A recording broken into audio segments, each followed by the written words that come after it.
aniversário da SEBEM, né? Mês de agosto. Aniversário do Dr. Bezerra de Menezes. E eu tô muito nervosa de estar aqui hoje, depois dessa quarentena toda, né? Que desde março que a gente não faz uma palestra, não faz uma oratória, é só mesmo falando um pouquinho no curso de quarta-feira, assim mesmo pelo WhatsApp. Então, pedindo a espiritualidade maior aos amigos que tomam conta, né, que administram o trabalho dessa casa abençoada, que nos auxilie, que possamos no dia de hoje fazer aqui o nosso melhor. E é muito importante a gente dar esse pontapé inicial, porque vamos torcer para que termine logo e nós possamos voltar, né? Quando me foi pedido um tema, não sei o porquê, o motivo também a gente nunca sabe, né? Eu me lembrei do Evangelho e me lembrei do capítulo 17, Sede perfeitos. Eu sempre gostei muito desse capítulo porque a gente está sempre tentando melhorar, né, gente? Ser perfeito é uma coisa assim que nem passa pela minha cabeça.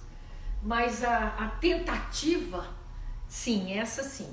E aí, nós vamos falar hoje um pouquinho sobre os bons espíritas.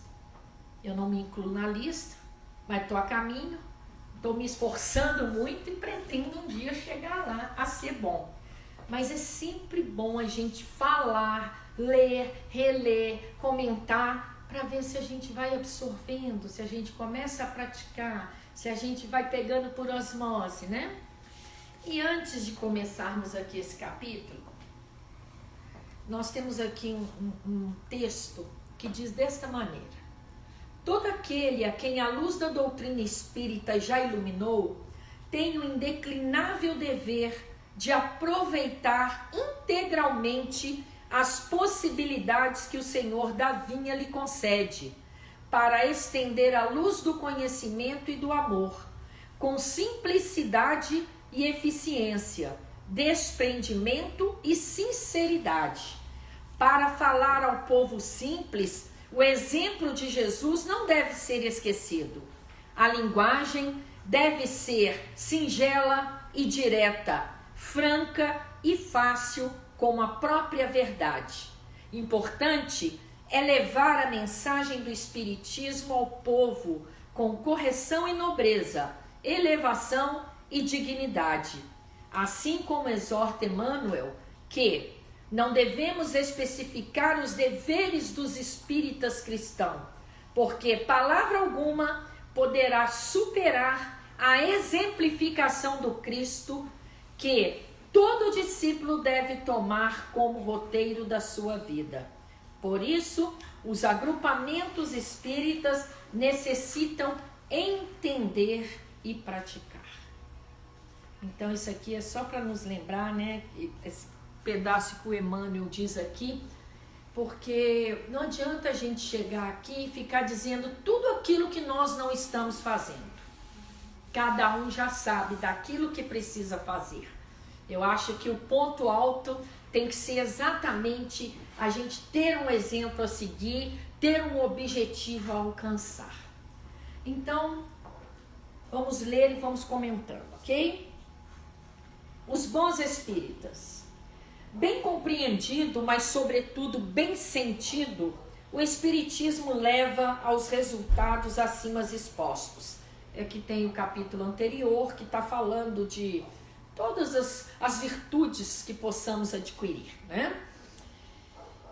Que caracterizam o verdadeiro espírita como o cristão verdadeiro, pois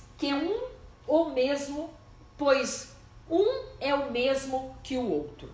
O espiritismo não institui nenhuma nova moral, apenas facilita aos homens a inteligência e a prática da do Cristo, facultando fé inabalável e esclarecida aos que duvidam ou vacilam.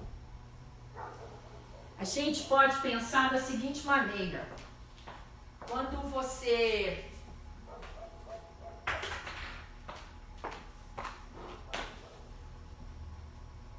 você escolhe o que planta.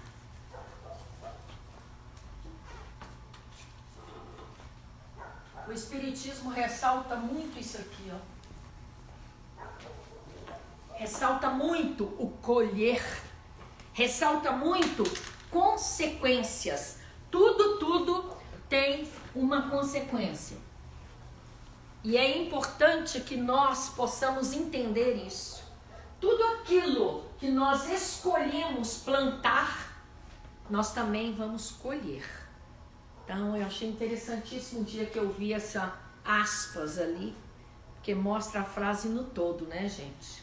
E ele continua aqui nos dizendo: muitos, entretanto, dos que acreditam nos fatos das manifestações, não lhes aprendem as consequências, nem o alcance moral. Ou, se os aprendem, não os aplicam a si mesmos. A que atribui isto? Há alguma falta de clareza da doutrina? Não, pois que ela não contém alegorias nem figuras que possam dar lugar a falsas interpretações. A clareza é da sua essência mesma e é donde lhe vem toda a força, porque a faz ir direto à inteligência. Nada tem de misteriosa e seus iniciados não se acham de posse de qualquer segredo oculto ao vulgo. É só perseverança, né? É uma doutrina clara, objetiva, direta, sem dogmas. É uma doutrina que, se a gente não usar de conveniência, é muito fácil de ser entendida, mas realmente é muito difícil de ser praticada. Daí a gente encontrar em cada parágrafo, em cada ensinamento, a nossa conveniência. Porque nós ainda não temos, vamos dizer assim, força moral suficiente para trilhar todo esse caminho, né? Quando você fala de moral, você fala exatamente daquilo que o homem escolhe para sua consciência. A moral nada mais é do que uma consciência leve, uma consciência tranquila.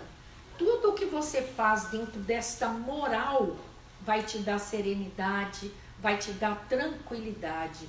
Mas como ainda estamos na matéria, ainda fazemos parte deste planeta que está em transição, em evolução, assim como nós, né?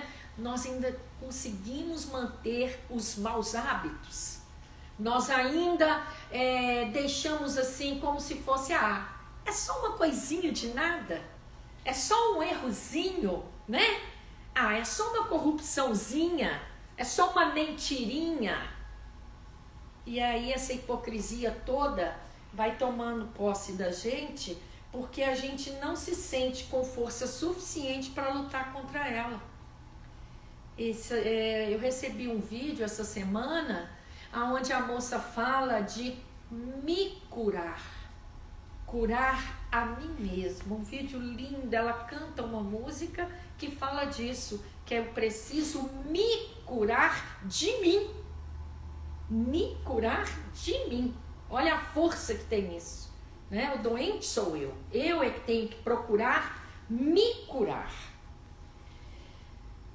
Será então necessária para compreendê-la uma inteligência fora do comum?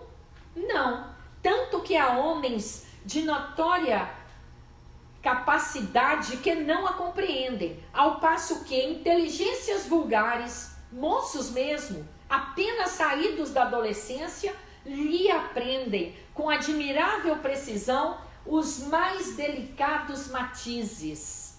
Provém isso de que a parte, por assim dizer, material da ciência somente requer olhos que observem, enquanto a parte essencial exige um certo grau de sensibilidade a que se pode chamar maturidade do senso moral.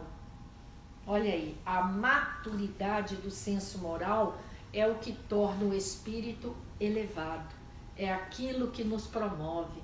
toda vez que você amadurece o lado moral. Toda vez que você passa a ter forças para fazer esse bom combate.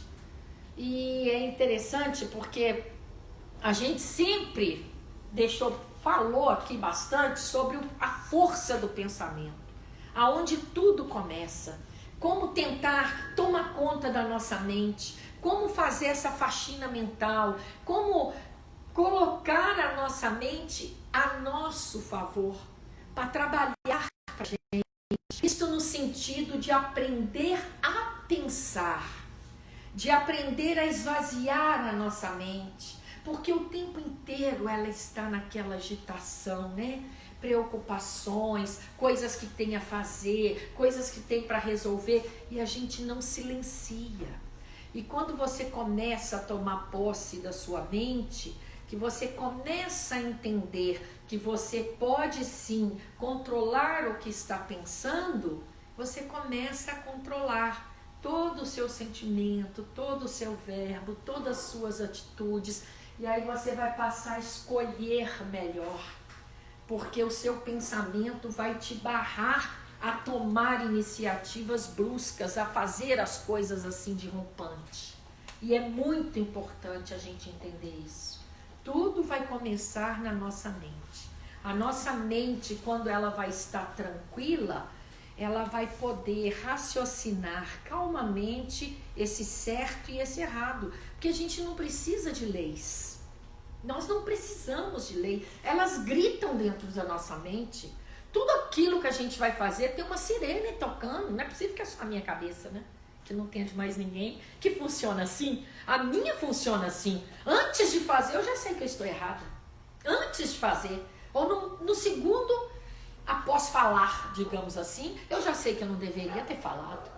Então, é muito importante essa serenidade. E aí eu fiquei pensando, além de pintar muro, de plantar planta, de fazer horta, será que essa pandemia serviu para desacelerar a nossa mente?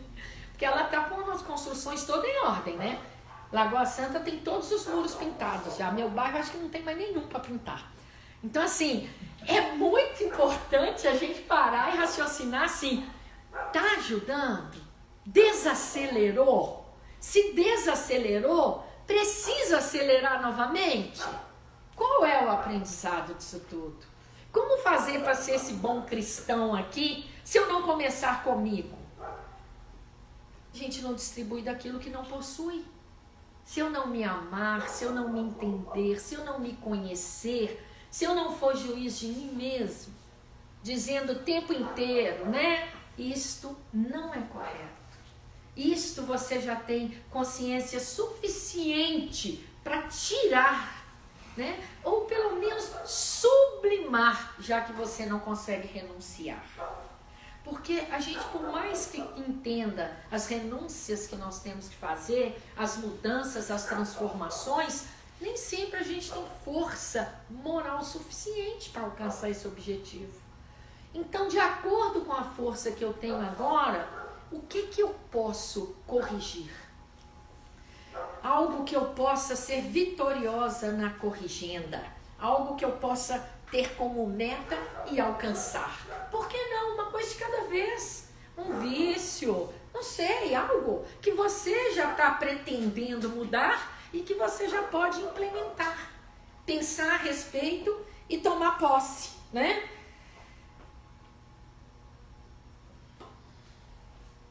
Aí, continuando aqui, que fala da maturidade, né? Ele diz assim: alguns ainda muito tenazes são os laços da matéria para permitirem que o espírito se desprenda das coisas da terra. A névoa que os envolve tira-lhes a visão do infinito, donde resulta não romperem facilmente com os seus pendores, nem com seus hábitos, não percebendo haja qualquer coisa melhor do que aquilo de que são dotados. Aí, todo esse parágrafo fala de uma coisa chamada futuro. A gente vive o dia de hoje lamentando o dia de ontem e prevendo e preocupando com o dia de amanhã. Mas a gente está preparando o dia de amanhã? Será que nós precisamos de algum vidente, cartomante, falar assim, olha, vou ler o seu futuro? O seu futuro é o que você está fazendo hoje. Ninguém precisa te dizer qual vai ser o seu futuro. Presta atenção no que você está fazendo. Como é que está caminhando hoje? Então, meu filho, o seu futuro vai ser ótimo se você estiver fazendo as coisas corretamente. Se você estiver se colocando a caminho. Porque tem uma coisa também. Não quer dizer que o seu futuro vai ser tranquilo só porque você está acertando. Não. Conhecereis, como é que é a frase? Reconhece-se o verdadeiro espírita pela sua transformação moral e pelos esforços que emprega para domar suas inclinações más. Eu tentei, mas não consegui. Tenta de novo. Pode ter certeza que o seu esforço tem valor. Tem a turminha lá de cima, né? A galera, como se diz, da torcida, que com certeza está lá entendendo o seu esforço, feliz com a sua tentativa, torcendo para que você continue perseverando. Muitos de nós, quando tem uma queda, principalmente quando é uma queda moral, uma dor moral, que é a pior dor que existe, muito pior do que qualquer dor física. Se alguém já teve uma dor desta moral, sabe do que eu estou falando. É dificílimo. Você começa a não se sentir valorizado o suficiente para recomeçar. Você se condena de uma tal maneira, principalmente nós que já entendemos um pouco da doutrina, que já temos essa consciência de escolher, de plantar, de semear, de exemplificar, que já conhecemos essa linguagem todinha. Nossa, a gente fica arrasado. E qual é o ensinamento? Levanta-se, vai e não peques mais. Pô, Jesus já dizia isso pra gente. Vá e não peques mais. Brincando, a gente pode dizer erros novos. Deixa os que você está acostumado, vai trabalhando, vai renunciando a eles. Porque você vai errar. Tudo que for novidade, tudo que for experiência nova que passar por você, não pensa você que você vai tirar de letra não, que é muito difícil. Você vai acertar, mas você vai ter uma grande quantidade de erros também, tentando acertar. Agora, se os seus sentimentos, o seu pensamento estiver trabalhando a favor da sua moral, a sua chance de acertar, ela passa a ser infinita. Muito maior do que as de erro. Porque os nossos sentimentos, quando não são bons, quando não são saudáveis, eles saem contaminando tudo. Contamina a nossa fala, o nosso olhar, as nossas expressões, as nossas maneiras de tratar as pessoas, nossas atitudes. A gente se transforma. Então é muito importante aprender a sentir, valorizar o sentimento. Porque tudo que a gente sente de ruim, o nome já diz, dói. Se incomoda e se dói, para que você tem que julgar isso no colo de alguém? Por que você quer compartilhar isso? Vamos aprender a ter sentimentos saudáveis, né? Sentimentos de fé, de esperança, sentimentos de alegria, de incentivo. Vamos começar a distribuir isso e não precisa se preocupar com o que você vai colher a partir de amanhã. Você não tem que se preocupar, basta aguardar. Esta semana aconteceu algo muito importante. Eu brinquei com minha família, eu acordei super emocionada na hora que me deram uma notícia, porque eu falei assim, eu não me lembro de uma oração ter sido atendida tão online. É o futuro mesmo. Sabe quando você faz uma prece à noite, de manhã você acorda com a resposta? E da melhor possível? Falei, nossa senhora, isso para mim é um incentivo e tanto, porque eu devo estar fazendo as coisas mais ou menos, né? Tentando acertar, porque o retorno está chegando todo ele. Assim, para as pessoas que eu peço, que eu solicito. Essa semana mesmo a gente pediu tanto para um colega aqui da casa no culto do Evangelho e a gente vê a resposta, é tão satisfatório, né? Se olhar e falar assim, olha aí as nossas preces sendo atendidas. A gente tem que acreditar nisto. Elas são atendidas o tempo inteiro, o tempo todo. Você pensa algo, já estão trabalhando a seu favor, desde que você também esteja. É necessário que nós também façamos esse trabalho. Aqui no livro, agora que eu vi o microfone ali, que eu lembrei que eu não estou usando, né? O livro é Doutrina Viva, Carlos Bacelli, Chico Xavier.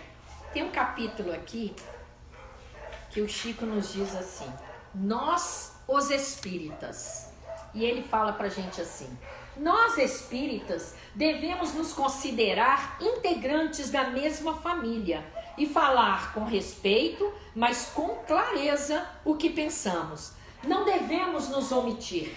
Não precisamos ofender ninguém, mas não devemos contemporizar, principalmente quando o assunto coloca a doutrina em questão.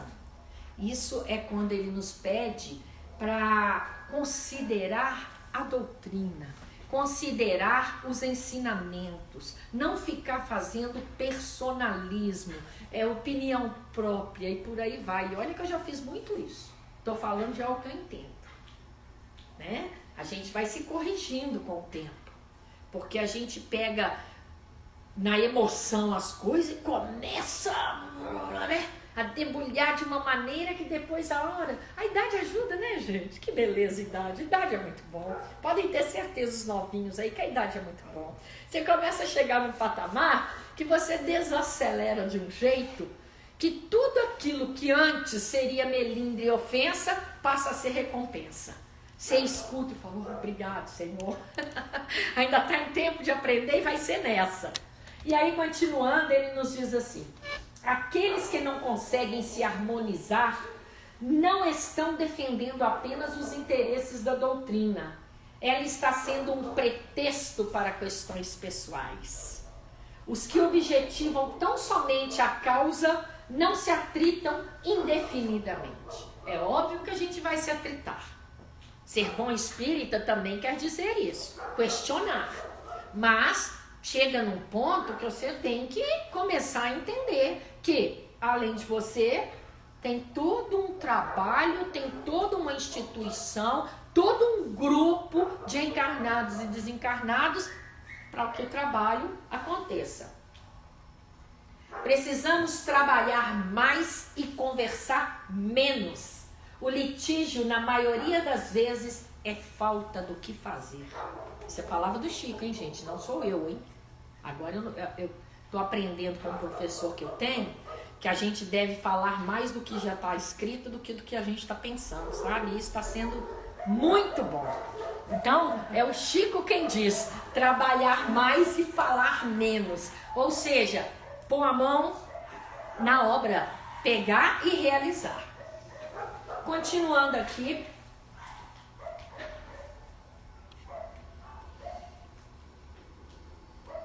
Tem a crença nos espíritos, continuando ele falando dos espíritas que não estão fazendo as coisas corretamente, né?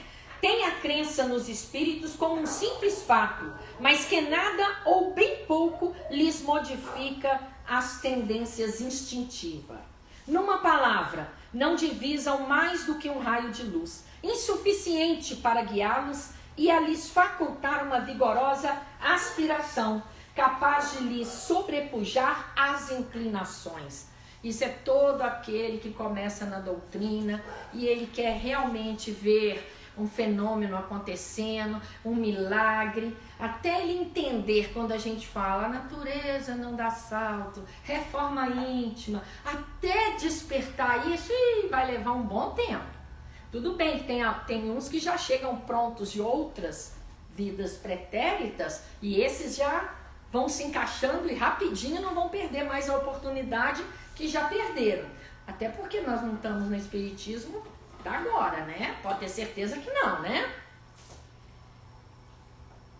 Atém-se mais aos fenômenos do que à moral, que se lhes afigura sediça e monótona. Pedem aos espíritos que incessantemente os iniciem em novos mistérios, sem procurar saber se já se tornaram dignos de penetrar os arcanjos do Criador. Esses são os espíritas imperfeitos. Estou melhorando.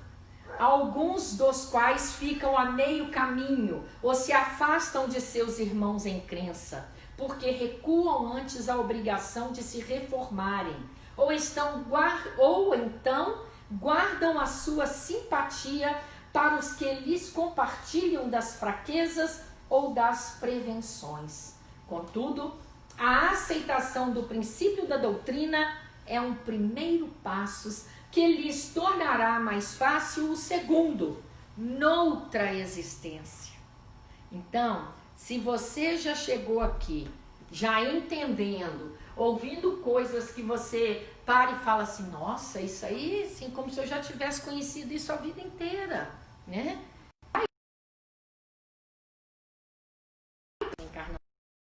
Pode aproveitar essa aqui. Qual que é esse segundo passo, hein, gente?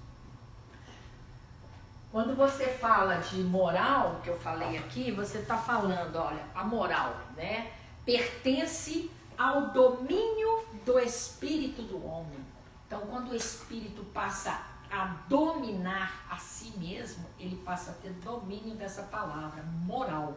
Porque isso cala fundo dentro dele e ele persegue. E aí ele entende que ele faz parte de um todo. Que ele é o meio, não é nem o começo e nem o fim. Ele está ali no meio, no centro das coisas. Eu tenho que realizar. Olha o eu ali como ele grita, né? Na palavra. Eu realizo.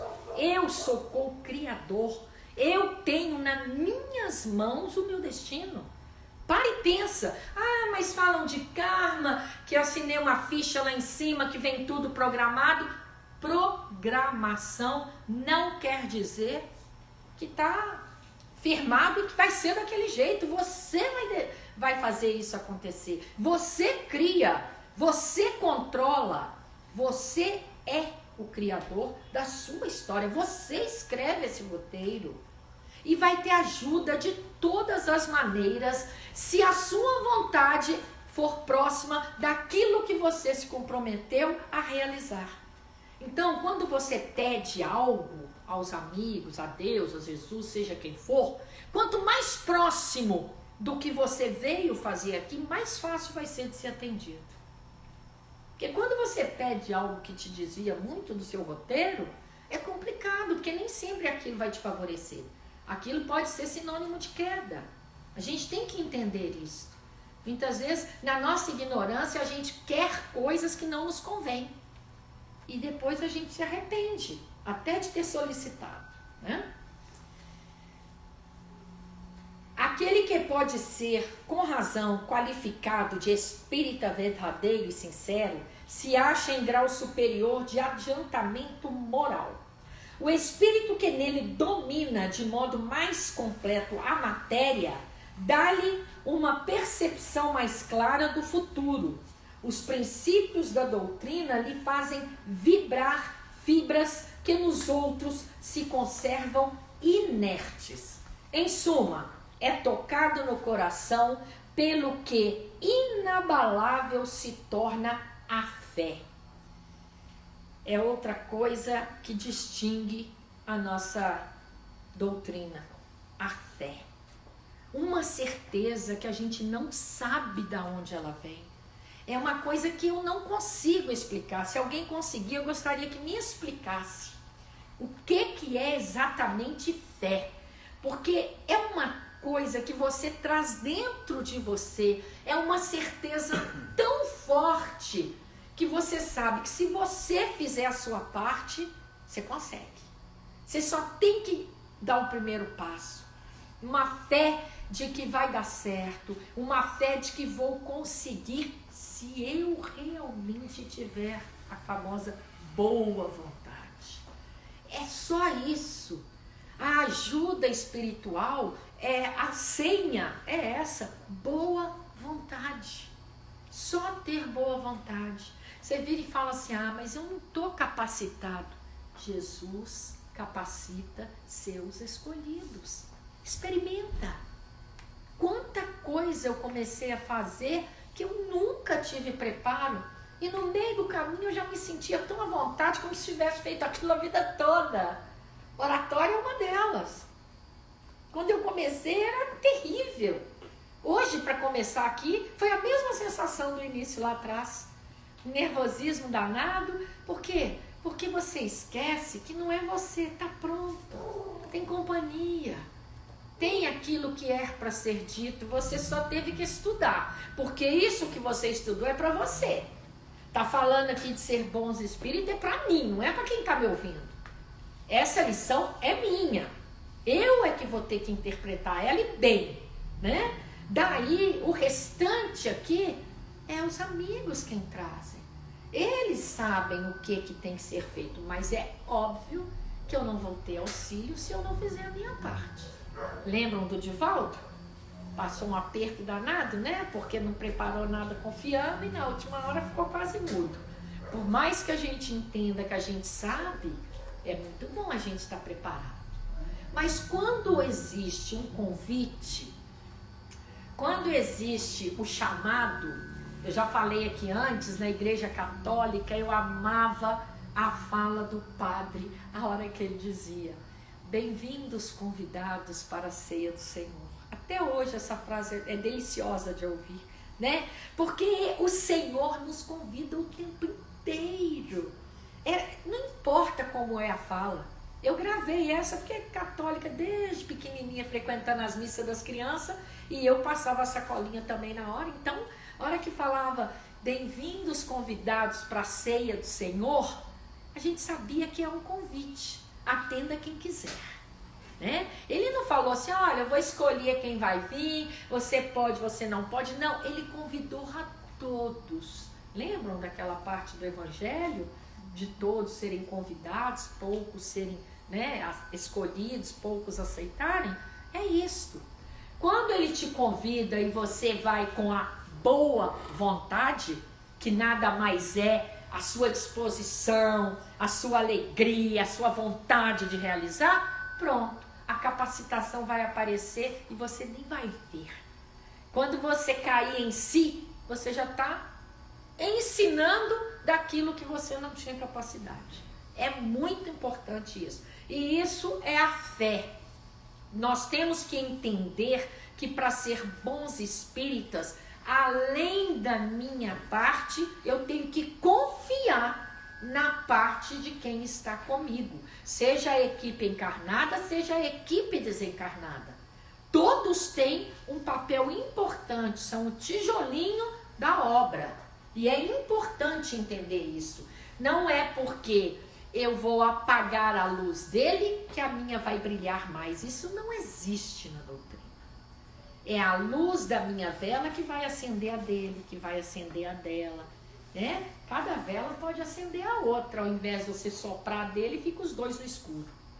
Porque todos têm algo para aprender, todos têm algo a ensinar. É importante. Esse é o respeito lá do início.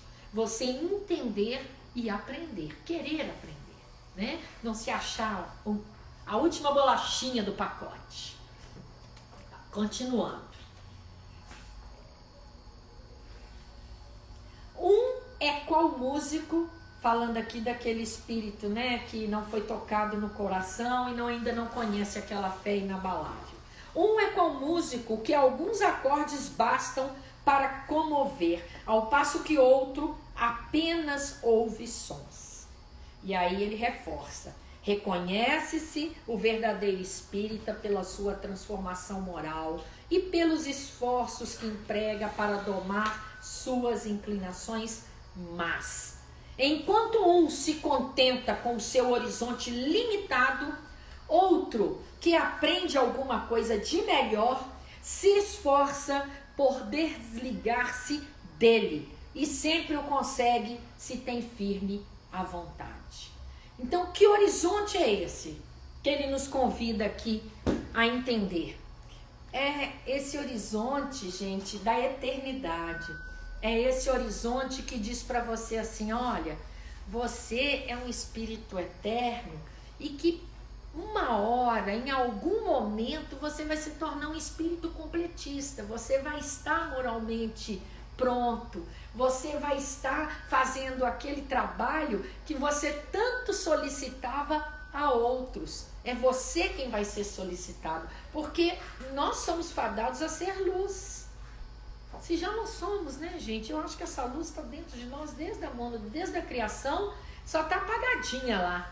E à medida que a gente vai se movimentando, ela vai crescendo, se aprimorando, né?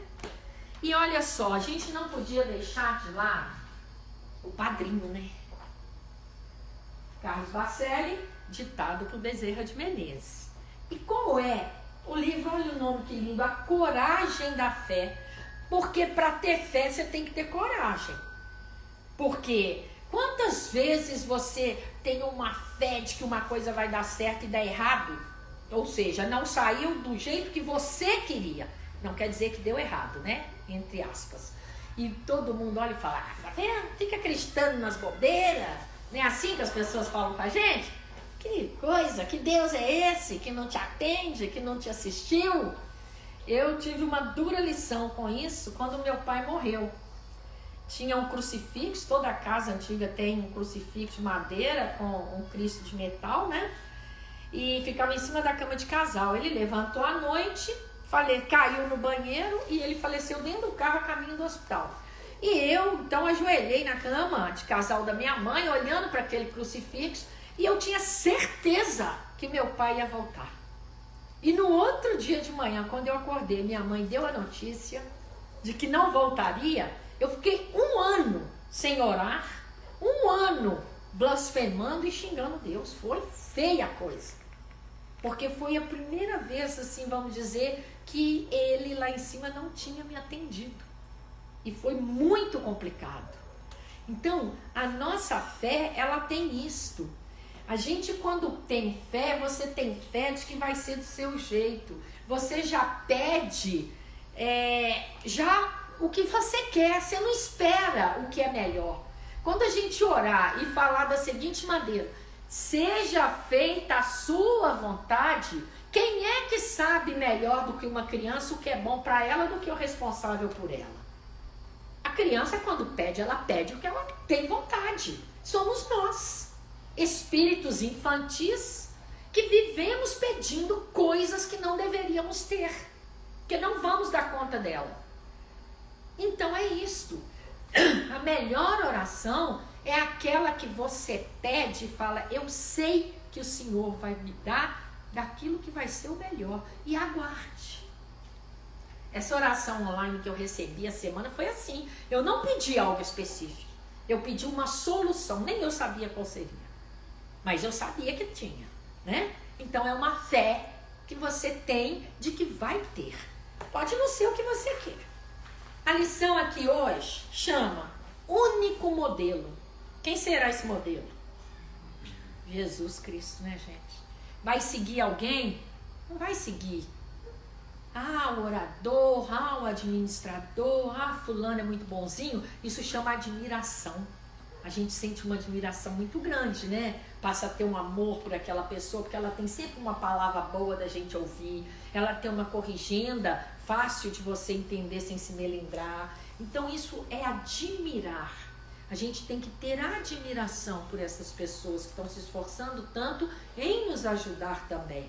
Mas seguir modelo é ele, é o único. E aí Dr. Bezerra traz pra gente o seguinte. Desculpa. Filhos, lutai contra os pensamentos infelizes que vos criam hábitos perniciosos. A viciação mental escraviza o espírito nas ações em que encontra comparsas visíveis e invisíveis para que se consumam. Todo hábito é adquirido.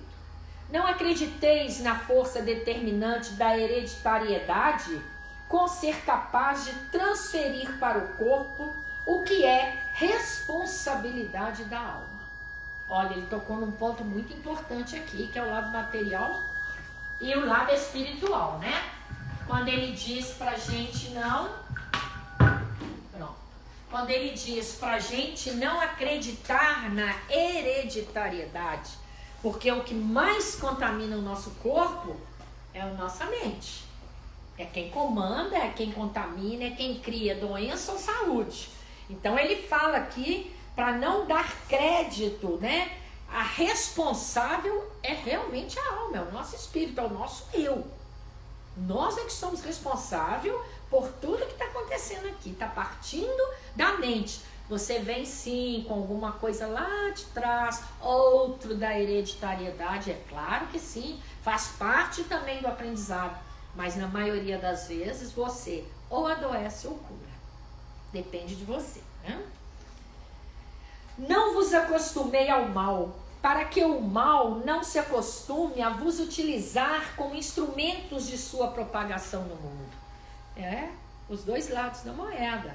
Quando você se compraz nas coisas que não são corretas, nas coisas que são prejudiciais, você vai agregar ali um grupo que também vai se comprazer com você. E aí você pode passar a ser instrumento, né, útil para disseminar este mal. O espírito vive na órbita de seus próprios pensamentos e respira na atmosfera de seus anseios mais íntimos.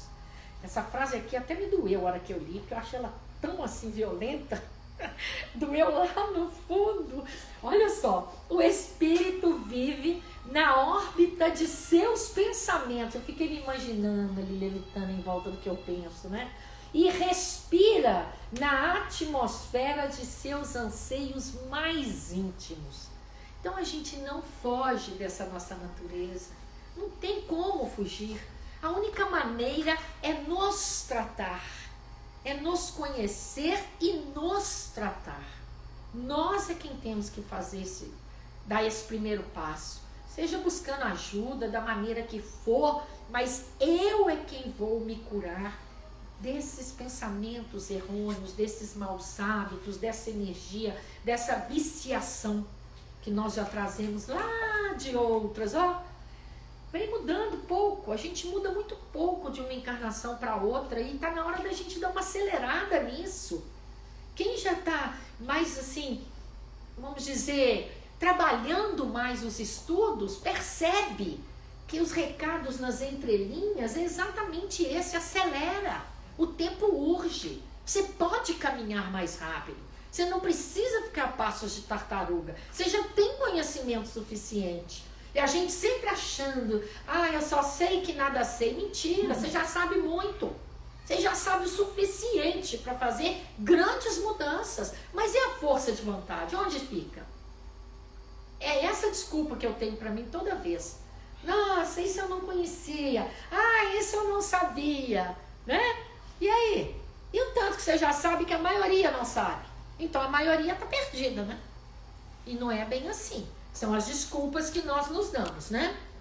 Que a vossa vida oculta seja como a vida que viveis para que os homens vos vejam. Ou seja, no claro e no escuro. Sozinho ou acompanhado. Gente, isso me lembra uma cena interessante. Que é a cena que quando criança, qualquer lugar que você tivesse chupando chiclete, a luz apagava, você arrancava e colava aí debaixo da primeira mesa que você achava, ou da cadeira. Ou seja, você era um no claro, no escuro não era muito bom não, né? Então é isso que ele nos convoca aqui, ó. Você pode ser você, nu ou vestido, no claro ou no escuro, a sós ou acompanhado. Seja você. Mas eu não sou muito bom. Ótimo, mas pelo menos vai ser autêntico. Né? Você é defeituoso daquele jeito, mas é esse que eu sou. Então, vamos pensar nisso. Não acalenteis ideias enfermiças, porquanto toda ideia ardentemente acalentada tende a concretizar-se. Aí agora acabou de avalizar o que eu falei antes. A nossa mente concretiza, cria. Sempre. Ele falou aqui das ideias enfermiças. E as ideias boas? E as ideias saudáveis? E aquele objetivo de se melhorar? Se tornar uma ideia fixa, você já está com meio caminho andado. Já tem uma chance enorme de se concretizar. A dificuldade de se viver com retidão está no fato de não se procurar preencher os espaços vazios da alma com objetivos enobrecedores. Gente, isso aqui me lembra muito esse momento que nós estamos vivendo. As pessoas não estão com um buraco imenso porque elas estão com tempo. Antes, quando a gente não tinha tempo, que podia ir para a rua, para o shopping, para as festas, se encontrar, né, sair para trabalhar e etc, etc, a gente não tinha tempo de ficar sozinho com a gente, com o nosso pensamento, observando as coisas. E a partir do momento que você tem esse tempo para observar, para meditar a respeito, quem não tem, vamos dizer assim, uma ligação, não estou falando de religião, uma ligação maior, uma ligação espiritual, é folha ao vento. Soprou, vai, soprou de lá, volta. Fica sendo jogado de um lado para o outro e se sentindo vazio. São aquelas frases que a gente ouve hoje em dia: não aguento mais. Ah, eu vou dar uma volta, eu preciso sair desta casa. E quem não tem a casa? E quem está numa cama de hospital e não pode dar a volta? Já pararam para pensar? Nossa, eu estou só engordando e que não tenho o que comer. E a gente reclama, né? Você reclama. Então, é essa falta de objetividade, né? Eu me sinto tão feliz de pensar que semana que vem nós temos campanha. Eu me sinto tão feliz de poder passar dias e dias analisando ficha, pondo no computador, preparando tudo, sabe? É uma satisfação, é uma festa. Pra gente não acabou, não. Tem festa todo mês. Prefeito que me perdoe. O decreto dele não nos proíbe da nossa festa de atender, né? De fazer as campanhas. Isso é muito importante. Agora, a maioria das pessoas só tinham mesmo os amigos para sair para night, para festa, ia assistir uma missa, mas não tinha a igreja dentro de casa. Olha para você ver. Quantas igrejas vocês acham que abriu nessa pandemia?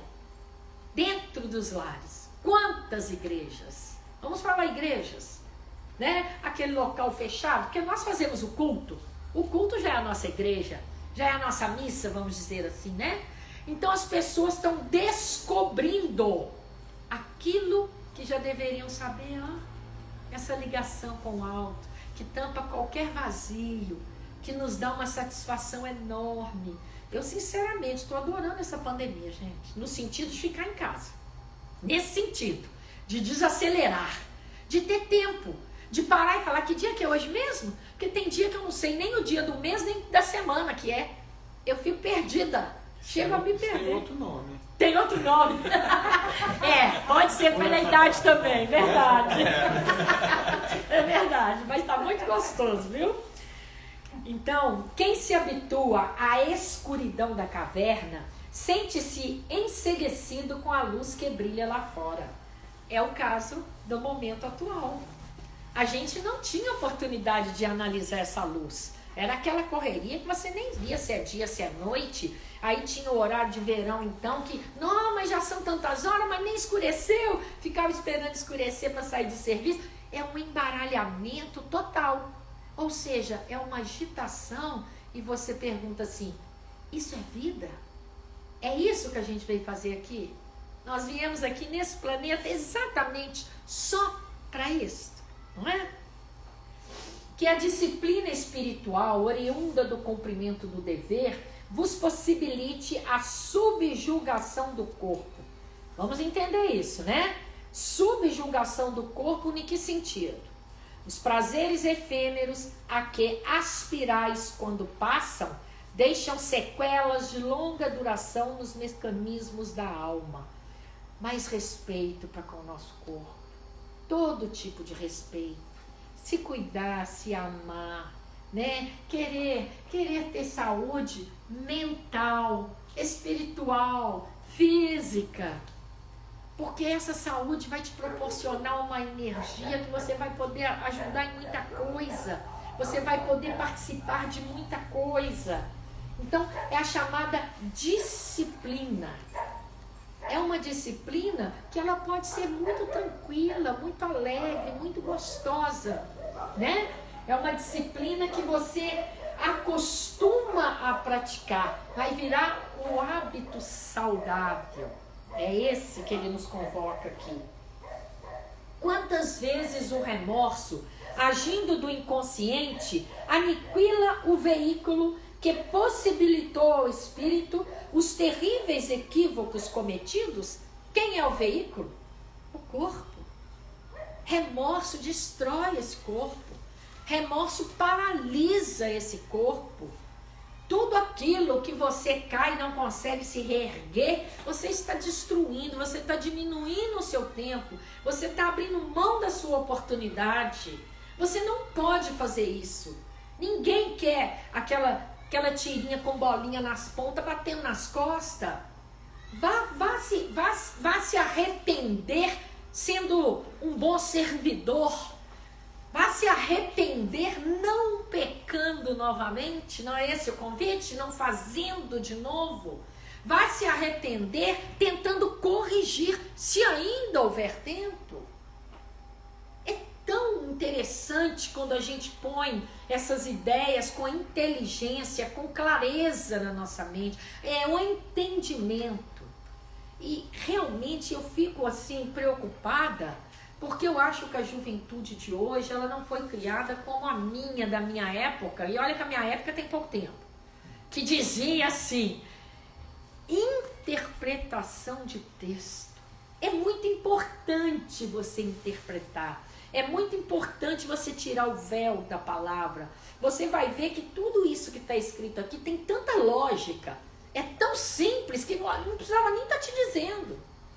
Você já tinha que entender isso. Você já tem capacidade de entender tudo isso, né?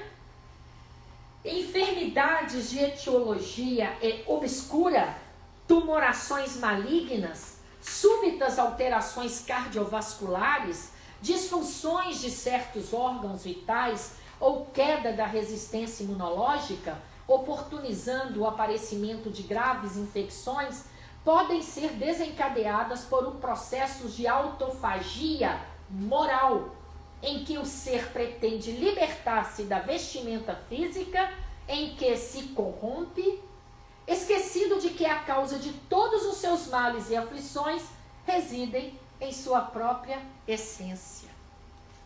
Que chega um ponto que você se condena tanto que você começa a castigar a sua vestimenta, esta que te deu aqui tanta capacidade de realizações. Sem ela você não teria essa oportunidade, não é verdade?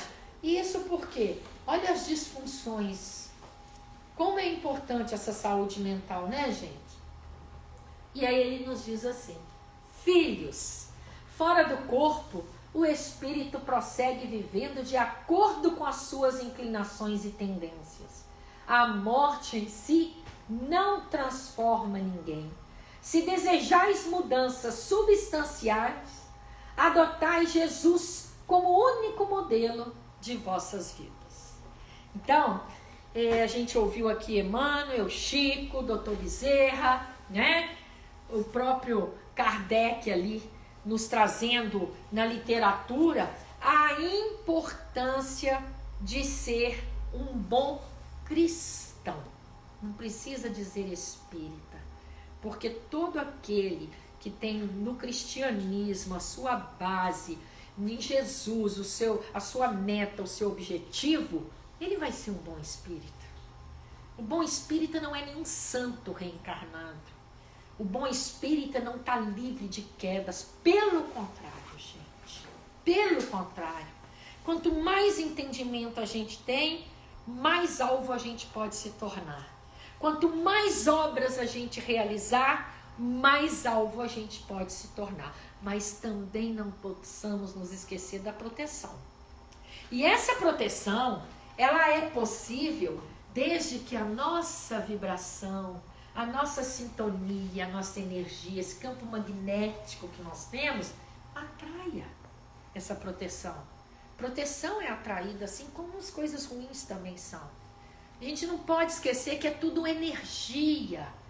Nós temos que começar a identificar todo esse ensinamento que nos é dado.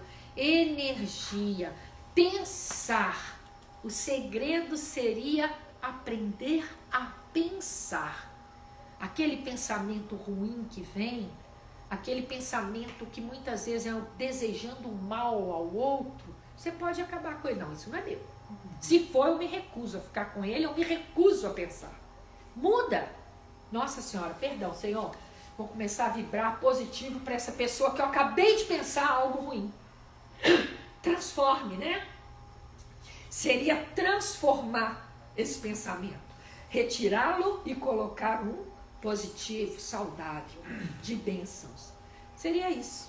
Então, vamos continuar nesse caminho. Vamos continuar tentando, né, essa perfeição que o Evangelho nos convida. E que Jesus nos abençoe, né? Muito bom estar de volta nessa casa, que eu tenho certeza que ela está vazia fisicamente, mas espiritualmente está dando para sentir aqui da frente a energia positiva que é, né? Jesus nos abençoe a todos. Obrigada. Ai, gente, eu fui engasgar aqui no final agora.